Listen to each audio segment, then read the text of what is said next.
हिंदुस्तान में फ़िरक़ा परस्ती अपना रंगा नाच नाच रही है और जहर अफशानी के वो मंज़र आज हिंदुस्तान देख रहा है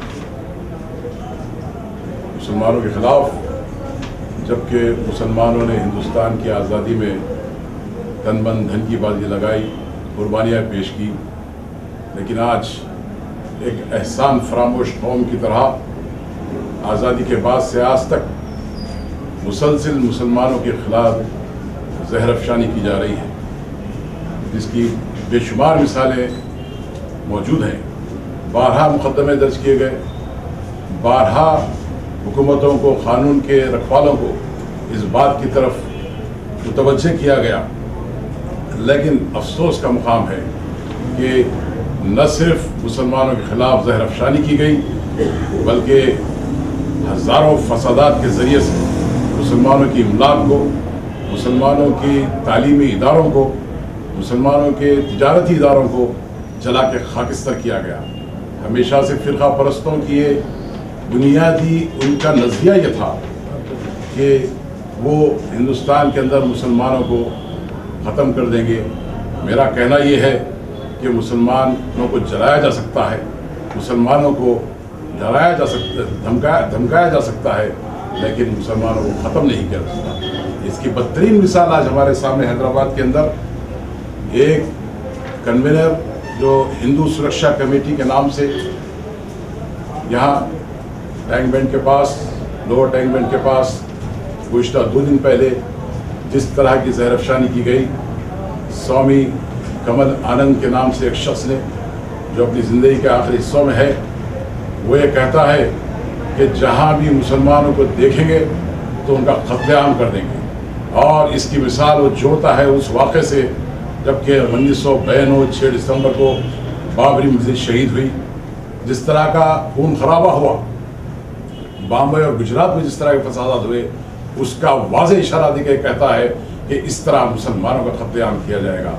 आज मजलिस बचाओ तहरीक एक ऐसी बेबाक और बेखौफ आवाज़ है जो अमानुल्लाह खान साहब ने इस हिंदुस्तान के अंदर, सारे हिंदुस्तान की बात मैं कर रहा हूँ, और बिलखुसूस आलमी मुसलमानों के लिए जिस तरह का उन्होंने पैगाम दिया।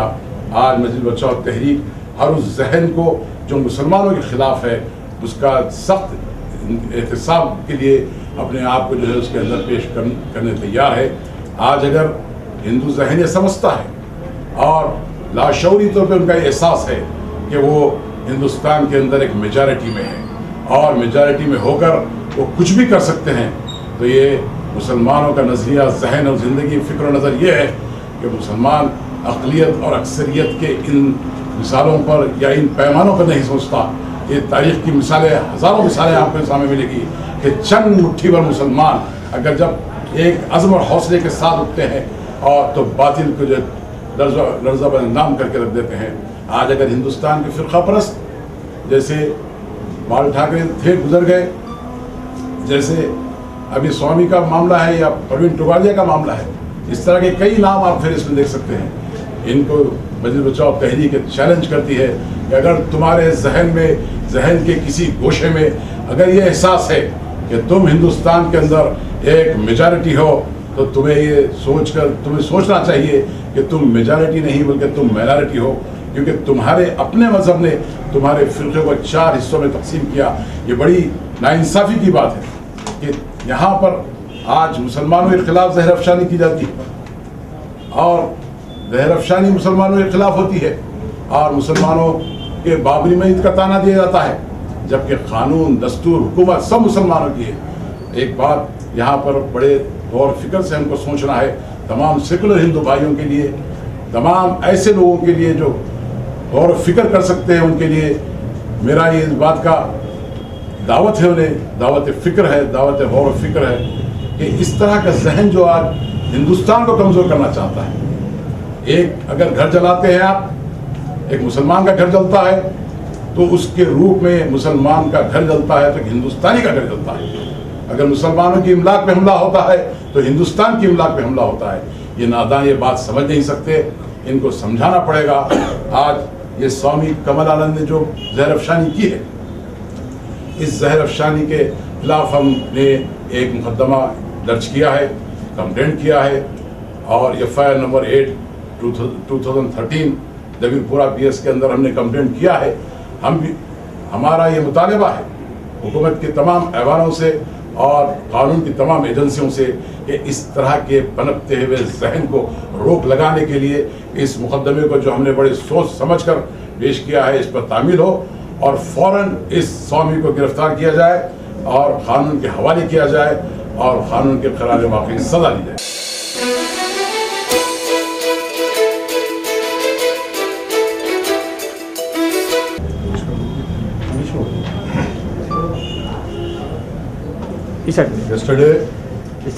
Yesterday, the convener of Hindu Suraksha Samiti, Mr. Swami Kamala Anand, spoke about killing Muslims wherever, whenever they want. In this light, Majlis Bachao Tehreek has filed a complaint with the police department, very clearly stating that it is just not creating enmity between the communities, but trying to create civil unrest, which will lead to chaos and that will endanger the unity of the country and abetting a war against the nation. And today, Majlis Bachao Tehreek wants to convey to each and everyone that whenever in any democracy, a majority tries to deprive the rights of the minority, fundamental and democratic rights of the minority on the strength of numbers, that will lead to civil unrest where million gallons of blood will be flowing in the gutters of this country and chaos prevails. At the end of the day, it is not the minorities but it will be the majority which will be at destruction and the majority got to pay for it. किसी जमहूरियत में कोई अक्सरियत हिंसों की ताकत की बुनियाद पर किसी अक़लियत के जमहूरी दस्तूरी हुकूक को पामाल करते हैं तो उस मुल्क में समाजी सतह पर एक खाना जंगी का माहौल बर्पा होता है। उससे अक़लियतों का ही नुकसान नहीं बल्कि अक्सरियत का सबसे बड़ा नुकसान होता है। और कमला आनंद स्वामी जो चाह रहे हैं और संघ परिवार के लोग जो बिलखुसूस इस हिंदुस्तान की एक अक़लियत मुसलमानों के ताल्लुक से मुहिम चलाई जा रही है और दस्तूर को पामाल किया जा रहा है और यहाँ के लॉ इम्प्लीमेंटिंग एजेंसीज ने बार बार कंप्लेन देने के बावजूद कोई एक्शन नहीं लिया जा रहा है। कमला आनंद स्वामी जो हैदराबाद में आके जो मुसलमानों को वरगलाने की बात कर रहे हैं और मजहबी मनाफरत फैलाने की काम किया जा रहा है, इसको अगर हुकूमत फिलफौर अगर नहीं रोकेगी तो मजलिस बचाओ तहरीक अमन व अमान को बरकरार रखते हुए अपने अक़लियतों के जमहूरी हुकूक को हासिल करने के लिए हर जिद्दोजहद करेगी, कोई कसर बाकी नहीं रखेगी। यही पैगाम गाजी मिल्लत मरहूम मोहम्मद अमानुल्लाह खां का था और इस पैगाम पे तहरीक का एक एक कारकुन अमल परवा है। हम हर उस कानून के साथ है जो कानून की रूह के मुताबिक इंसाफ करे। कानून के नाम पर अगर इन जालिमों को छूट दिया जाएगा, ये सरकारी दहशतगर्दी है और ये सरकारी दहशतगर्दी नितने दहशतगर्दी को परवाह करेगी। जो माहौल पैदा होगा इसकी जिम्मेदार हुकूमत और पुलिस डिपार्टमेंट रहेगी।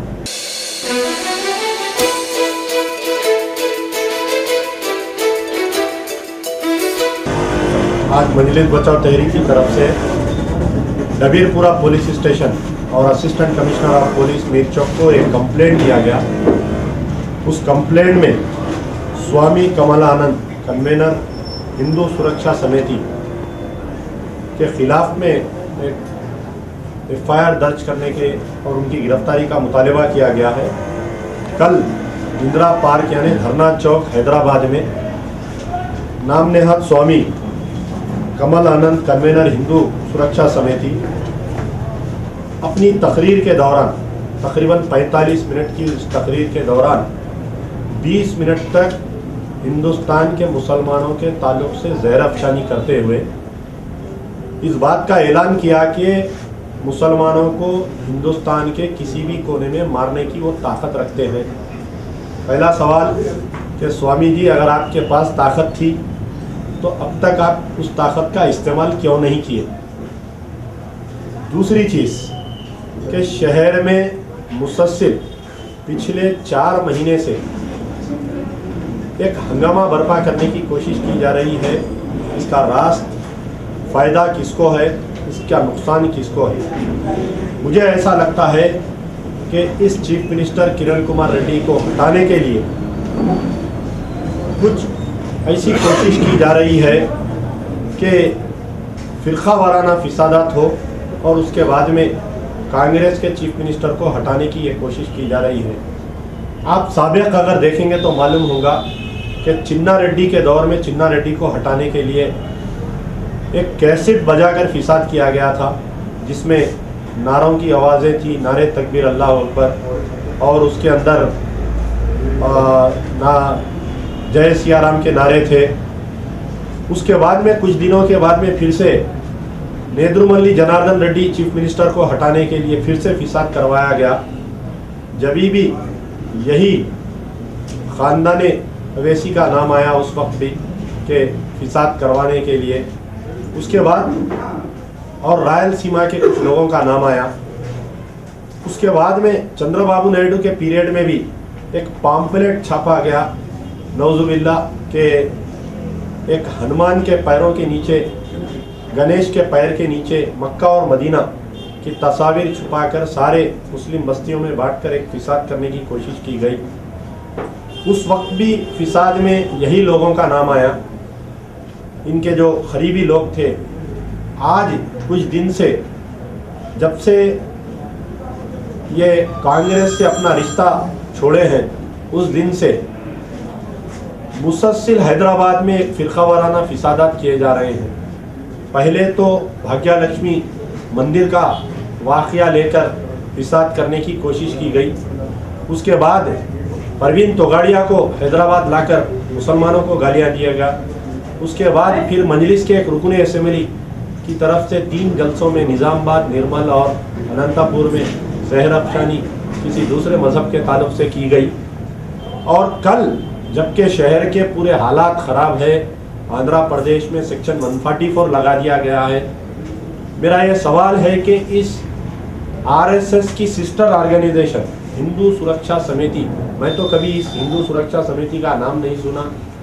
कहीं जाकर ये हिंदू सुरक्षा समिति कहीं कोई हिंदू ख़वातीन की इज्जत लूटते वक्त कहाँ थे ये लोग? दिल्ली में एक हिंदू लड़की की इज्जत लूटी गई सरेआम, राजस्थान में एक हिंदू ख़वातीन एक बच्ची की इज्जत लूटी गई, तो ये लोग जाकर वहाँ पर अपनी ख़वातीन की सुरक्षा नहीं किए।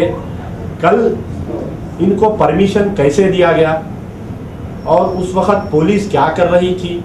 मुझे ऐसा महसूस हो रहा है कि पुलिस खुद चाह रही है कि हैदराबाद के हालात फ़िरका वाराना हो और सारे आंध्र प्रदेश के हालात फ़िरका वाराना हो। लेकिन साबिक में भी जब भी कोई आरएसएस के हिंदू वानी या विश्व हिंदू परिषद या बीजेपी के कोई लीडर मुसलमानों के ख़िलाफ़ में अगर जहर अफशानी करता है तो सबसे पहले मजलिस बचाओ तहरीक आवाज़ उठाती है।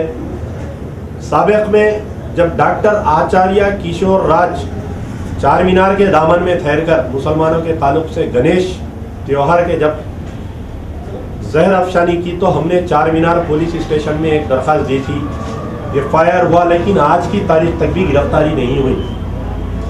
दूसरा, बेगम बाज़ार के पास, बेगम बाज़ार छतरी के पास फिर से एक विश्व हिंदू परिषद के किसी एक स्वामी आचार्य को लाकर तकरीर की गई। उन्होंने कहा कि मुसलमान बाबर की संतान हैं, ये दाढ़ी रखते हैं, ये पाकिस्तानी हैं।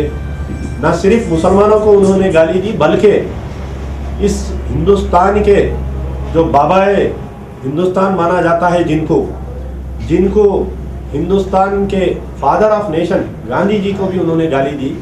तो यही मजलिस बचाओ तहरीक अपने उस पुलिस स्टेशन शाहीनाथगंज में FIR करवाया था, लेकिन आज तक भी उनकी गिरफ्तारी अमल में नहीं आई। इससे कबल भी हुसैनी अलम में जब ऐसी जहर अफशानी की गई तो मजलिस बचाओ तहरीक जब भी दरख्वास्त दी थी, और आज फिर हमने इस स्वामी कमल आनंद के ख़िलाफ़ में हमने दरख्वास्त दी। लेकिन साबिक में जो गिरफ्तारियां नहीं हुई, अब तक मुसलमान खामोश बैठ गए। लेकिन ऐसा महसूस होता है कि अब एक तरफा कार्रवाई अगर होगी, अगर जो मुसलमानों के ख़िलाफ़ में बोलते हैं उनको अगर गिरफ्तार नहीं किया जाएगा, तो मजलिस बचाओ तहरीक इस वक्त खामोश बैठने वाली नहीं है। अदालत का दरवाज़ा हो या जमहूरी अंदाज में एहतजाज हो, हम करने के लिए तैयार हैं। आज हम जिस वक्त पिटीशन दे रहे थे कि पुलिस वालों को हमने इंतबा दिया कि अगर इस स्वामी की गिरफ्तारी नहीं होगी और परवीन तोगाड़िया की गिरफ्तारी अगर नहीं होगी और आपके स्वामी आचार्य गिरिराज किशोर की अगर गिरफ्तारी अमल में नहीं होगी तो मजलिस बचाओ तहरीक एहतजाज करेगी। मजलिस बचाओ तहरीक का जो एहतजाज होता है वो किसी दूसरे एहतजाज के मुकाबिल नहीं होता, लेकिन हमारा एहतजाज हमेशा एक अनोखा एहतजाज होता है जिससे हुकूमत को बहुत परेशानी का सामना करना पड़ता है। मेरा मुतालबा है कि स्वामी कमल आनंद को फौरी गिरफ्तार किया जाए 24 घंटे के अंदर, क्योंकि मुझे मालूम हुआ है कि वो अभी हैदराबाद में है इसी मुकाम पर और तेलुगु में तकरीर कर रहा था। इसका मतलब कि वो आंध्रा का ही होगा किसी मुकाम का।